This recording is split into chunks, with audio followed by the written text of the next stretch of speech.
Hello अस्सलाम वालेकुम students, कैसे हैं आप लोग। स्टूडेंट्स खैरियत हैं, उम्मीद है इंशाल्लाह ठीक ठाक होंगे, खैरियत से होंगे।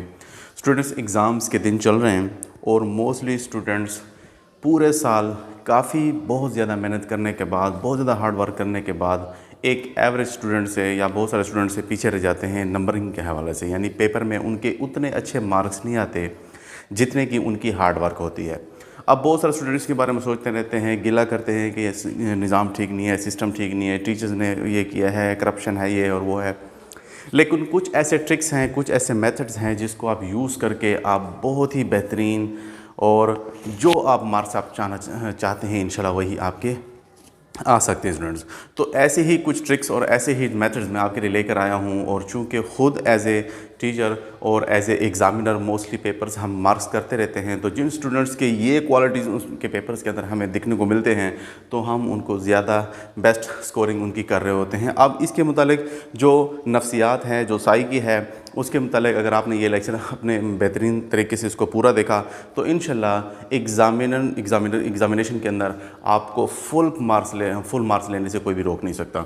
तो स्टूडेंट सबसे पहले तो ये चीज़ अपने माइंड में रखें कि एक टॉपर का एक टॉप करने वाले जो स्टूडेंट्स हैं और एक जो लोअर एवरेज मार्क्स लेने वाले स्टूडेंट्स हैं उसमें बेसिकली फ़र्क क्या होता है। फॉर एग्ज़ाम्पल अगर आप ये हमारे पास एक पेपर है जिसको जी हमने ये शीट है जिस पर हमने क्वेश्चनिंग आंसरिंग करनी होती है, और दूसरा एक एवरेज किस्म का जो स्टूडेंट्स है जिनके कम मार्क्स आते हैं, ये फॉर एग्ज़ाम्पल ये उनका स्टूडेंट्स है।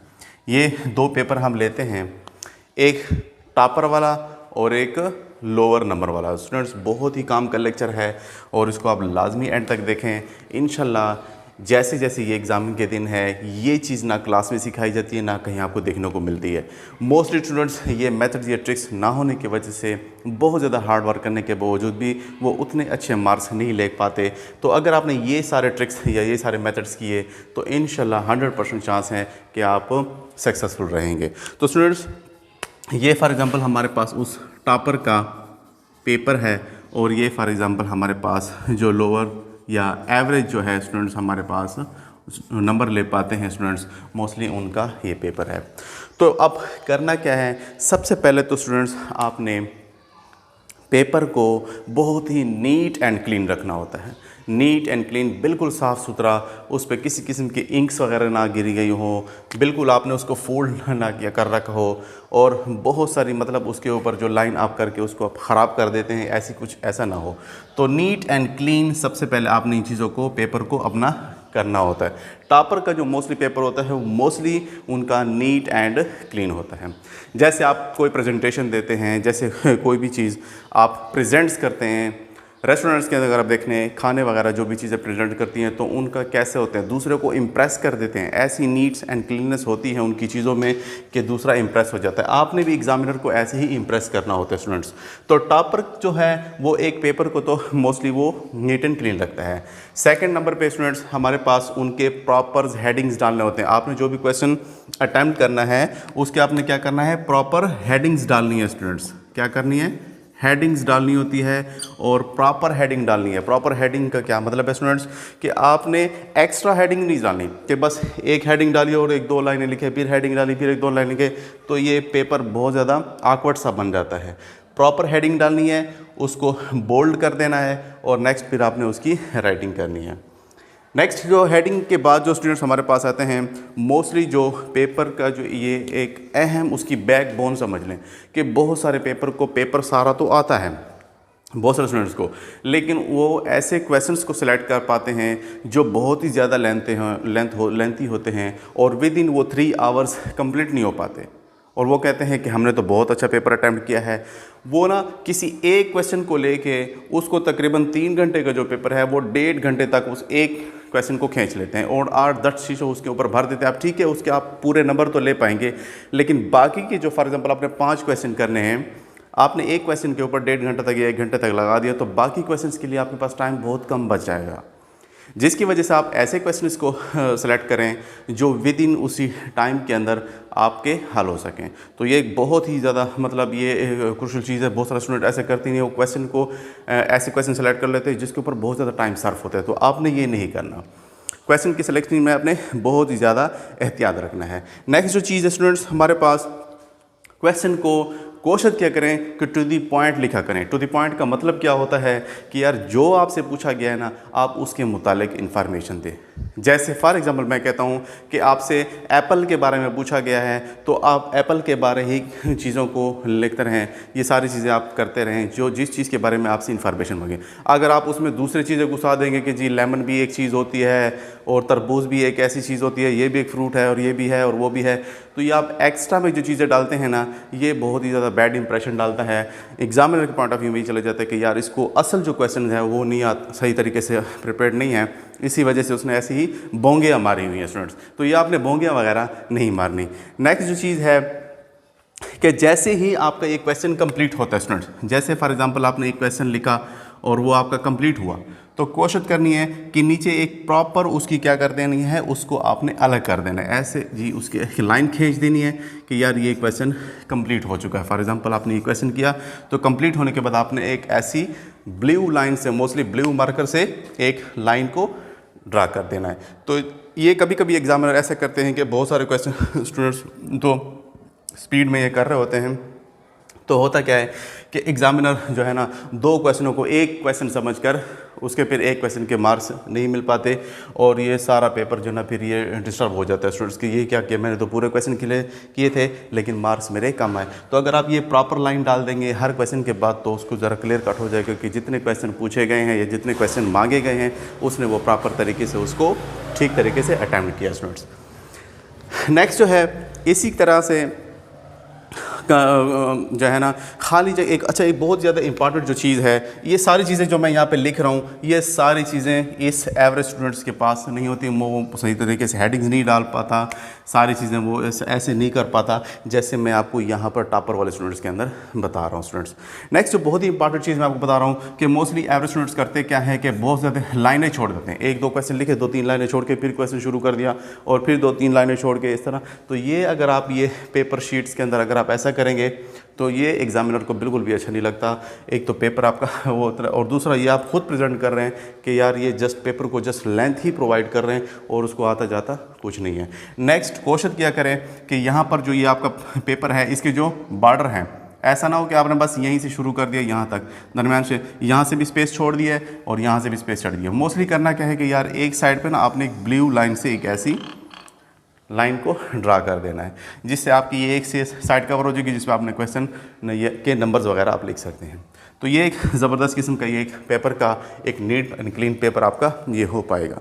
और बहुत ज़्यादा एक और जो चीज़ इन्फॉर्मेटिव है, ये सारी चीज़ें आप नोट करते चलें स्टूडेंट्स, बहुत ही काम के आने वाले हैं ये चीज़ें आने वाले एग्जामिनेशन के अंदर। आपको आप इंशाल्लाह अगर आपकी बहुत ज़्यादा स्टडी नहीं भी है, अगर आप ये प्रॉपर चीज़ें करेंगे तो इंशाल्लाह आप एक एवरेज स्टूडेंट से भी बहुत अच्छे मार्क्स ले सकते हैं स्टूडेंट्स। और अगर टॉपर है जिसने बहुत अच्छी मेहनत की है तो उनको तो ये मस्ट ये सारी चीज़ें करनी चाहिए ताकि वो अच्छे से अच्छे मार्क्स ले सकें। नेक्स्ट चीज़ मैं आपको बताना चाह रहा हूँ स्टूडेंट्स कि जो क्वेश्चन आपने फॉर एग्जांपल जो भी 5 क्वेश्चन आपने सेलेक्ट कर लिए हैं, अब वो जो क्वेश्चन आपने सेलेक्ट किए हैं उसमें से वो वाला क्वेश्चन जो आपको बहुत ही ज़्यादा अच्छा आता है, बहुत ज़्यादा एक्सप्लेनेशन आप उस पर कर सकते हैं, वो वाला क्वेश्चन आपने पहले नंबर पर नहीं लिखना स्टूडेंट्स। पहले नंबर पर उसको नहीं लिखना। आपने करना क्या है कि जो सेकंड नंबर पे जो आपको क्वेश्चन आता है, यानी वो वाला क्वेश्चन जो आपको दूसरे नंबर पे आप प्रायोरिटाइज कर लेते हैं, वो वाला क्वेश्चन जो आपको सेकंड नंबर पे अच्छा आता है। पहले नंबर पे मोस्टली एग्जामिनर ये देखते हैं कि यार बहुत सारे स्टूडेंट ने वो क्वेश्चन पहले लिखा होता है जिनको वो अच्छा आ रहा होता है, ठीक है, उनके पॉइंट ऑफ व्यू में तो वो वैसे ही उसको अच्छे से नंबर दे जाते हैं। आपने क्या करना है, ये असल में ये डॉचिंग नहीं है स्टूडेंट्स, सुन लें कि ये नफ्सियात है, साइकोलॉजी है। अगर आप ये रिदम और ये चीज़ें करेंगे तो इंशाल्लाह अच्छे मार्क्स ले पाएंगे स्टूडेंट्स। तो मैं आपसे क्या कहना चाहूँ कि जो भी आपने क्वेश्चन सेलेक्ट किए हैं उसमें से जो आपको अच्छा आता है स्टूडेंट्स, वो आपने पहले नंबर पर नहीं लिखना। जो क्वेश्चन आपको सेकंड नंबर पे अच्छा आता है उसको आपने स्टूडेंट्स पहले नंबर पर लिख देना है। नेक्स्ट जो तीसरे नंबर पे आपने जो क्वेश्चन लिखना है, और सॉरी सेकंड नंबर पर जो आपको क्वेश्चन अच्छा आता है उसको आपने फर्स्ट पे लिख दिया, और जो फर्स्ट पे आपको अच्छा आ रहा था वो आपने सेकंड नंबर पे लिख दिया। यानी जो क्वेश्चन आपको बहुत अच्छा आ रहा था वो आपने पहले नंबर पे नहीं लिखना, वो आपने सेकंड क्वेश्चन स्टार्ट करके उसको लिखना है। और थर्ड नंबर पे आपने वो वाला क्वेश्चन अटैम्प्ट करना है स्टूडेंट्स जो आपको बिल्कुल कमज़ोर है, थोड़ा सा उस पर आप इतना ज़्यादा चीज़ें नहीं कर सकते, वो आपने तीसरे नंबर पर लिखना है। होगा क्या कि एक रिदम जब स्टार्ट होगा पहले क्वेश्चन के बाद, सेकेंड और थर्ड के बाद, तो ये जो ना वो जो आपके तीसरे नंबर पर जो क्वेश्चन होगा वो एग्जामिनर उसको भी अच्छे मार्क्स दे पाएगा, क्योंकि एक रिदम आ जाता है एग्जामिनर के माइंड में कि यार स्टूडेंट्स लायक है, काबिल है और काफ़ी अच्छे एक्सप्लेनेशन देता है, क्योंकि उनके पास इतना टाइम नहीं होता। स्टूडेंट बंडल के बंडल पेपर्स पड़े हुए होते हैं, तो मोस्टली वो इन्हीं नफ्सियात और साइकोलॉजिस्ट को लेके स्टूडेंट्स को इन्हीं चीज़ों मेथड्स को लेके वो हाई मार्क्स स्टूडेंट्स को मोस्टली प्रोवाइड कर रहे होते हैं। नेक्स्ट जो चीज़ है वो आपको मैं जो बताना चाह रहा हूँ, स्टूडेंट्स मोस्टली स्टूडेंट ये करते हैं कि 5 क्वेश्चन जी एग्जामिनर ने पूछे हैं पेपर के अंदर और वो बजाय 5 के बजाय वो 6 क्वेश्चन अटैम्प्ट कर लेते हैं। तो जी ये अपने माइंड में रख लें कि एग्जामिनर आपका कोई फूफा नहीं है, कोई कज़न नहीं है कि वो जी आपको एक्स्ट्रा मार्क्स करेगा और कोई भी उसको क्वेश्चन अच्छा लगेगा तो वो कर लेगा। नहीं, जो उसके सामने आ रहा है बाकी क्वेश्चंस को उसने जी क्रॉस कर देना है। इतना टाइम नहीं होता उनके पास कि वो जी आपके 6 के 6 क्वेश्चन ठीक करें और उनमें से जो ठीक लगेगा तो वो करेगा, तो ऐसा नहीं होता स्टूडेंट्स। नेक्स्ट जो है आपने कोशिश करनी है कि सारा साल जिस पेन से आप लिख रहे होते हैं, सारा साल जिस पेन से आप लिख रहे होते हैं मोस्टली उसी पेन से, चाहे वो इंक वाला है, लेड वाला है, बॉल पॉइंटर, उसी पेन को आपने पेपर भी आपने उसी पेन से ही अटैम्प्ट करना है। स्टूडेंट्स कोशिश करें कि इंक वाले पेन से पेपर अटैम्प्ट करें तो ये ज़्यादा बेहतर होगा, लेकिन जिसका अगर हाथ पका हुआ है बॉल पॉइंट से या दूसरे लेड पेन से तो वो उन्हीं को भी यूज़ कर सकते हैं। कहने का मतलब है जो पेन आपने सारा साल यूज़ किया उसी को आप पेपर वाले दिन भी यूज़ किए। जिस हथियार से आप सारा साल लड़ते रहे हैं उसी हथियार से आपने पेपर वाले दिन भी उसको यूज़ करना है। नेक्स्ट, अपनी सारी चीज़ें अपने जो भी आपके स्केल्स हैं, पानी की बोतल है और जो भी आपके पेन है, शार्पनर है, जो भी चीज़ें आपको प्रोवाइडेड है तो वो सारी चीज़ें आपने अपनी अपनी लेके जानी है। ऐसा ना हो कि दूसरे स्टूडेंट से आप मांगते रहें तो उसमें आपका टाइम लगेगा, टाइम वेस्टिंग होगी, तो ये सारी चीज़ें नहीं करनी। और आपने एग्जामिनर के लिए स्टूडेंट्स आसानियाँ पैदा करनी है, प्रॉपर क्वेश्चन की हेडिंग देनी है, सारी चीज़ें अपने प्रॉपर लाइनें आपने ड्रा करनी है, हर क्वेश्चन के बाद लाइन ड्रा करनी है, हेडिंग्स अच्छे से प्रोवाइड करनी है। और नेक्स्ट जो ना आपने बहुत ज़्यादा एक्स्ट्रा अमाउंट में चीज़ों को लेंथी नहीं करना, क्योंकि बहुत ज़्यादा लेंथी करेंगे तो टाइम नहीं बच पाएगा, जिससे आपका फुल मार्क्स यानी आप पूरा पेपर अटैम्प्ट नहीं कर पाएंगे, आपके क्वेश्चन छूट जाते हैं। मोस्टली हार्ड वर्किंग स्टूडेंट्स होते हैं, बहुत ज़्यादा मेहनत उन्होंने की होती है, लेकिन चूँकि उनके पास इतना फिर टाइम नहीं बचता सारे क्वेश्चन, क्योंकि एक क्वेश्चन पर उसने इतना ज़्यादा टाइम लगा लिया होता है कि सारे क्वेश्चनों को अटैम्प्ट करना फिर मुश्किल हो जाता है उसके, और क्वेश्चन छूट जाते हैं। जैसे क्वेश्चन छूटते हैं तो ऑटोमेटिकली उनके नंबर कम हो जाते हैं। तो उम्मीद है स्टूडेंट्स आपने इस लेक्चर से काफ़ी कुछ सीखा होगा। फिर भी किसी चीज़ में आपको प्रॉब्लम है तो इंशाल्लाह मैं ऐसी ही वीडियोज़ इंशाल्लाह एग्जामिनेशन पॉइंट ऑफ व्यू के लिहाज से लेकर आता रहूँगा। चूँकि मेरा ये चैनल केमिस्ट्री से रिलेटेड है तो केमिस्ट्री के टॉपिक्स तो मैं वैसे ही डेली रूटीन से देता रहता हूँ, लेकिन कुछ ऐसा पेपर के हवाले से भी मैंने आपको अच्छी चीज़ें प्रोवाइड की हैं। तो अगर वीडियो अच्छी लगी तो उसको लाइक और शेयर और सब्सक्राइब लाजमी करें। Thank you so much for watching my videos.